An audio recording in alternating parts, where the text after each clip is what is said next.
My name is Julia Haslanger, and the community that I am serving is social journalists. So it's a little bit of a meta thing. I'm doing social journalism for social journalists. This is my community. I'm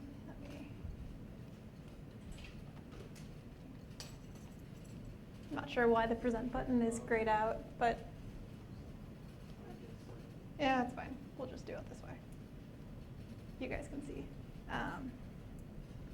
So these are members of my community. They're engagement editors, they're social media editors, they're community editors, they're coordinators, managers, people who handle how the company and the news organization and its journalists interact with the readers.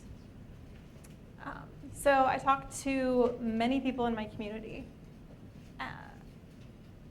and found that the main needs in my community were they needed more support from other people who do their jobs, because often they were the only person in their newsroom who did their job, and they weren't very well connected to people in other newsrooms who had similar jobs, and also that they needed a lot of respect, that they were not getting respect from their colleagues because colleagues didn't understand what their jobs entailed, didn't understand the complexities, the nuances, how their jobs are constantly evolving. I heard a lot of people who said that other people thought they just sat on Twitter all day, and that's not at all what these people are doing in their jobs.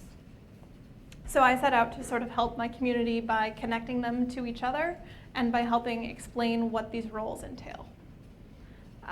I went and did more than 40 interviews in the past year, some of them for stories, some of them just to get acquainted to my community.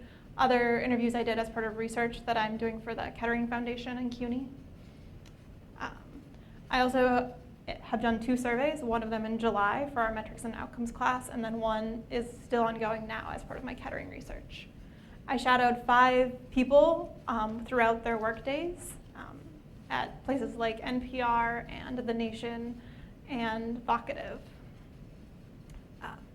So like Pedro, and I also saw Pedro at most of these events, I went to 20 events in the past year, sort of in the journalism circles that are the New York media scene. But I also went to several conferences. I went to a lot of the events we hosted here at CUNY that were just very educational and a great chance to meet people in my community and hear what was of interest to them. I also participated in a lot of virtual events. I participated in the WJ chat on Wednesday nights is one of my favorite things. And there are a lot of other regular weekly Twitter chats and also just sort of Twitter chats that pop up around certain topics. Because I saw the value of Twitter chats, I also hosted 2 Twitter chats around reporting and topics that I saw in my community. One about career paths, because a lot of people didn't know how do you move up in a newsroom if you're in one of these social journalist roles. And so I held the Twitter chat around that where people just talked about how did you come into social journalism and how are you seeing others move out. And that was a good chance for people in my community to find each other and to talk about those issues sort of openly in a way that you can't necessarily talk about with your coworkers, because it's weirder to talk to somebody you work with to be like, hey, how do I move up? So I went where the conversation is happening. So I went to Facebook groups. I hung out on Twitter, but I didn't just sit on Twitter all day.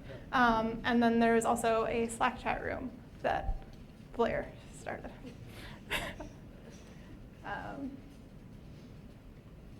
I published 20 stories on Medium this year, so that is where I had my work published. Other people went to outlets, but I felt like Medium was a perfectly acceptable way to reach my community because my community is so digitally savvy. In the end, I had more than 37,000 views of my posts on Medium. More than half of those, or about half of those, came in August. August was a little bit crazy. I launched a project called the Journalism Salary Sharer, which was a way for journalists to report how much money they were making and then share that information and learn how much other people in similar jobs, in similar markets, and similar sized organizations were making. So I developed that as part of our design and development class here during the summer semester, and then I launched it at the beginning of August. It pretty immediately got picked up and talked about on Poynter, on Nieman Lab, on the American Press Institute, Columbia Journalism Review. Poynter followed up and reported on my reporting several more times, which was very nice. I had more than 3,675 people take the survey, and that was as of a couple weeks ago. I know more people have taken it in the last couple of weeks, which is great to see that it's still ongoing. People are still using this to share their salary and look up what other people are doing. From that data that I collected from those people, I was able to write 9 different stories about different positions. So I had the initial social boost from publishing the survey, and then I had each of the boosts that came with publishing about how much reporters make, how much editors make, how much social media editors make, how much photojournalists make. So the community that was paying attention just kept growing and growing. I had more than 1,500 people sign up for a newsletter, just news alerts, like email alerts about every time I published an update. And of those that I sent, it had an open rate of more than 60%, which is very high in media newsletters.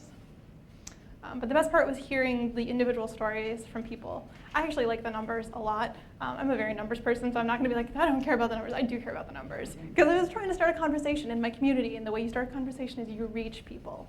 And you have to reach a lot of people. And I care that they're the people in my community and not just any people. But anyway, I also really loved the individual stories that I heard from people, how the survey was able to help them sort of feel better or feel like they had the information they needed to go into like employee reviews. I had several people who would be like, tomorrow I have to go in and do my annual review. What should I be asking for? And so I would be able to give people a little bit of context for that. But the whole journalism salary share felt like a bit of a step away from my original community of social journalists, but it wasn't really. I was still able to write a piece that helped my community, especially because there was not a lot of information publicly about how much these positions made, because it was such a new position.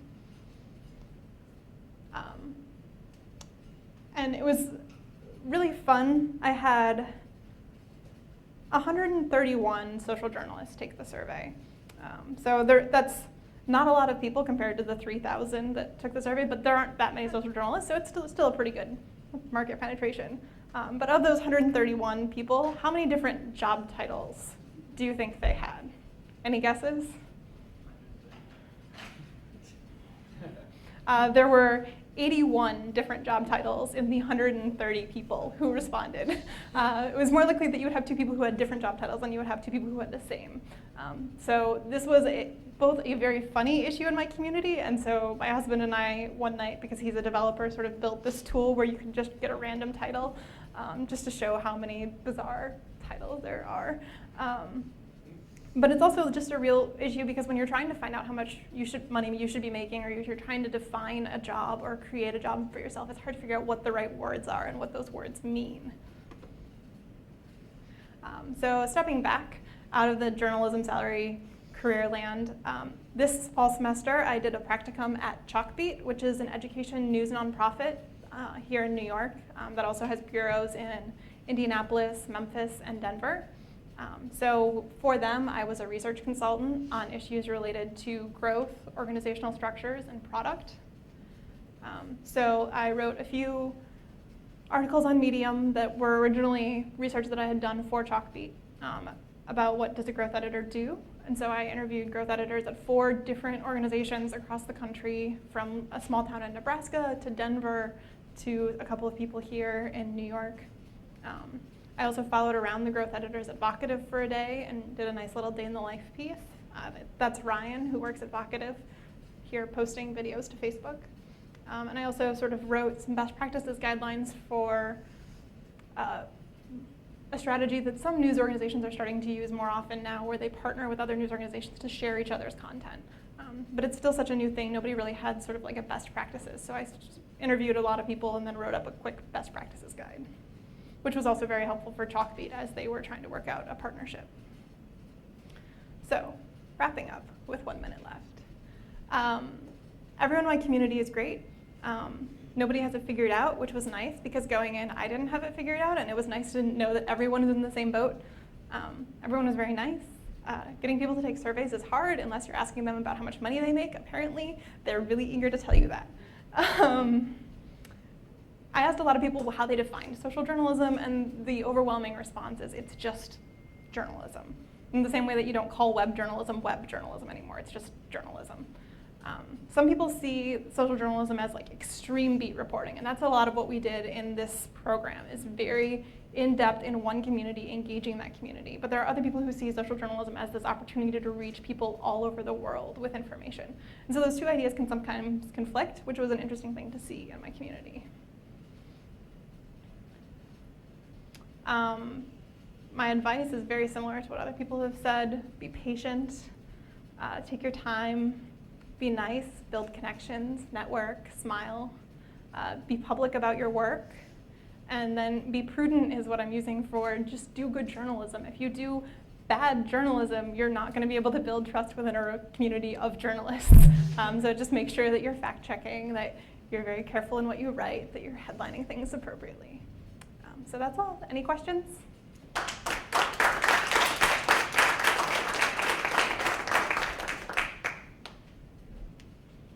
Josh?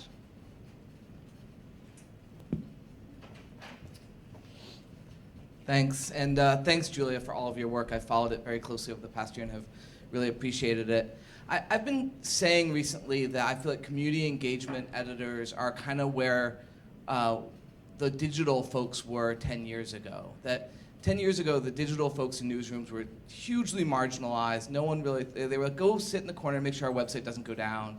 You know, help us put this print article on the web, that sort of thing. And that has transformed to the point where we're starting to see digital folks taking leadership of major news organizations. I think community engagement editors are kind of back 10 years ago in that regard, where it's like, go sit in the corner and tweet. So one of the concerns coming from a foundation who tries to support this kind of work in newsrooms is with the work that you saw, the people you talked to, and the work that goes on at CUNY here when we're training amazing journalists like all of you, is how can we better tweak the culture change in newsrooms to make sure that newsrooms are more ready to take on the great kind of work that you all are being trained to do. So I'd be curious to hear, like, was there a success story? Was there a way that people were shifting culture around engagement to begin gaining pickup for it in newsrooms? And what can we in newsrooms and foundations and others do to help shift that? I think one thing that I've seen be successful is for the journalists, for the social journalists in the newsroom to really build strong relationships one-on-one with the journalists in that newsroom. I know one newsroom where they would give the power to an author, to a reporter, to moderate and delete comments below their stories, but in order to do that, they had to go through a 40-minute phone conversation training where they really talked about, like, what kinds of things can you, what's good about comment sections, what's bad, what kind of things can you delete, and you have total ownership for how you handle that, and that also helped that journalist then also understand what somebody else was doing in terms of managing those conversations. And so I think sort of understanding where somebody is coming from, helping them understand what the role is, and then giving them the power as well to do the same sort of thing that the social journalists are doing has been helpful.